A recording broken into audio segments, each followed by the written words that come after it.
ದಕ್ಷಿಣ ಉಪಚುನಾವಣೆ ಕುರಿತು ಏನವರು ಮಾತಾಡಿದ್ದಾರೆ ಅದು ನಾವು ಈಗ ಈ ಬೈ ಎಲೆಕ್ಷನ್ನಿಗೆ ಮಾತ್ರ ಅಂತ ಉಪಚುನಾವಣೆಗೆ ಮಾತ್ರ ಟಿಕೆಟ್ ಕೇಳ್ತಾ ಇಲ್ಲ.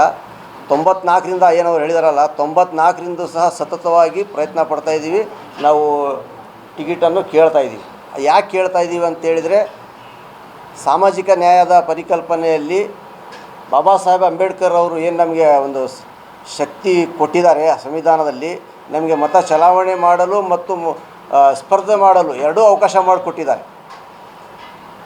ಆ ದೃಷ್ಟಿಯಿಂದ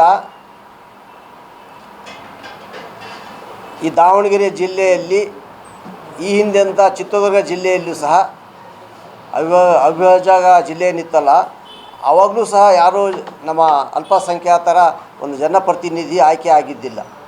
ಜಗಳೂರು ಇಮಾಮ್ ಸಾಹೇಬರನ್ನು ಹೊರತುಪಡಿಸಿದರೆ ಇಲ್ಲಿ ಯಾರೂ ಮತ್ತು ಅವಕಾಶ ಹಾಕಿಕೊಟ್ಟಿಲ್ಲ. ಆದ್ದರಿಂದ 94ರಲ್ಲಿ ಜಾಫರ್ ಶರೀಫ್ ಸಾಹೇಬ್ರವರ ಮಧ್ಯಪ್ರವೇಶದಿಂದ ನಮ್ಮ ಬಿ ಫಾರಂ ಆವಾಗ ಸಿಗೋದ ನಮ್ಮ ಅಭ್ಯರ್ಥಿ ಅಲ್ಪಸಂಖ್ಯಾತರ ಅಭ್ಯರ್ಥಿ ಆಗುವುದನ್ನು ಕೈ ತಪ್ಪಿತು.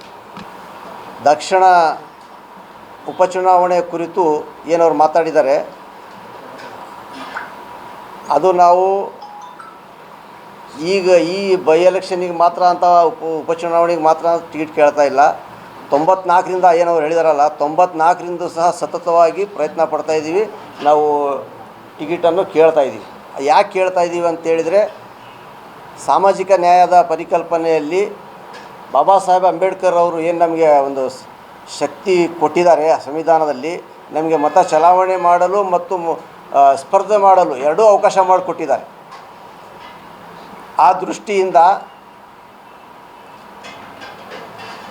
ಈ ದಾವಣಗೆರೆ ಜಿಲ್ಲೆಯಲ್ಲಿ ಈ ಹಿಂದೆಂಥ ಚಿತ್ರದುರ್ಗ ಜಿಲ್ಲೆಯಲ್ಲೂ ಸಹ ಅವಿಭಾಜ್ಯ ಜಿಲ್ಲೆ ಏನಿತ್ತಲ್ಲ, ಆವಾಗಲೂ ಸಹ ಯಾರೂ ನಮ್ಮ ಅಲ್ಪಸಂಖ್ಯಾತರ ಒಂದು ಜನಪ್ರತಿನಿಧಿ ಆಯ್ಕೆ ಆಗಿದ್ದಿಲ್ಲ.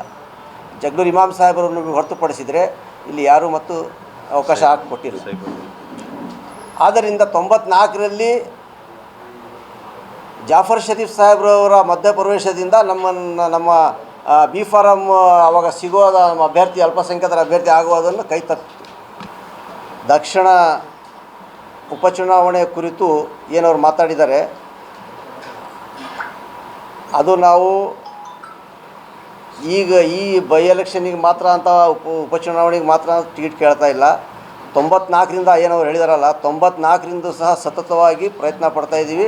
ನಾವು ಟಿಕೆಟನ್ನು ಕೇಳ್ತಾ ಇದ್ದೀವಿ. ಯಾಕೆ ಕೇಳ್ತಾ ಇದ್ದೀವಿ ಅಂತೇಳಿದರೆ, ಸಾಮಾಜಿಕ ನ್ಯಾಯದ ಪರಿಕಲ್ಪನೆಯಲ್ಲಿ ಬಾಬಾ ಸಾಹೇಬ್ ಅಂಬೇಡ್ಕರ್ ಅವರು ಏನು ನಮಗೆ ಒಂದು ಶಕ್ತಿ ಕೊಟ್ಟಿದ್ದಾರೆ ಸಂವಿಧಾನದಲ್ಲಿ, ನಮಗೆ ಮತ ಚಲಾವಣೆ ಮಾಡಲು ಮತ್ತು ಸ್ಪರ್ಧೆ ಮಾಡಲು ಎರಡೂ ಅವಕಾಶ ಮಾಡಿಕೊಟ್ಟಿದ್ದಾರೆ. ಆ ದೃಷ್ಟಿಯಿಂದ